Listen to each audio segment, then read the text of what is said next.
এই মাদারসুদ হচ্ছে এক পাকিস্তান, বুঝছেন? এই লটির বেটা কিছুই বোঝে না আমার বাংলা কথা।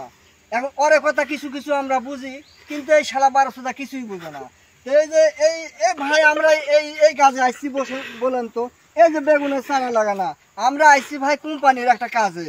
হ্যাঁ, আমার পাঠাইছে হচ্ছে এই কোম্পানির কাজে, আমরা কোম্পানির কাজ করব। এখন ওই মাদারসুদ দালাল আছে, ওই দালালের বাচ্চা আবার করেছে কি, আমার আর এক দালালের কাছে পাঠাইয়া দিছে। এখানে 3 মাস পর্যন্ত ভাই আমরা বসে আছি, বুঝছেন?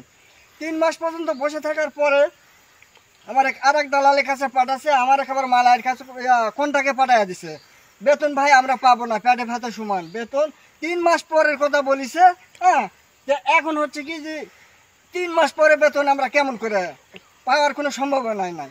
এখন এই মাদারসুদ হচ্ছে কি, এই লটির বেটা কিছুই বোঝে না। হ্যাঁ, এই জায়গা হচ্ছে বস সাজিছে আমারে। এখন বস সাজা মনে করে এই ক্যামেরা লাগান, এই যে এতটুকু ভাই, এই যে ঘাস, এই ঘাসগুলা কি উড়ান যাবে ভাই? দেখেন তো এই ভাই, এই ঘাসগুলা, এই ঘাসগুলা, হ্যাঁ, এতটুকু ঘাস আমরা তো চোখেও দেখি না। করছে ক্যামেরা লাগাও, ক্যামেরা লাগাও, তুই মায়ের সুদো লটির বেটা, বেশার বেটা। হ্যাঁ, এই সারা জায়গা কিছুই বুঝে না, যতই গেলাও, কিন্তু আরে ভাষা বুঝি আমরা, কিন্তু আমার ভাষা ওই লটির বেটা কিছুই বুঝে না।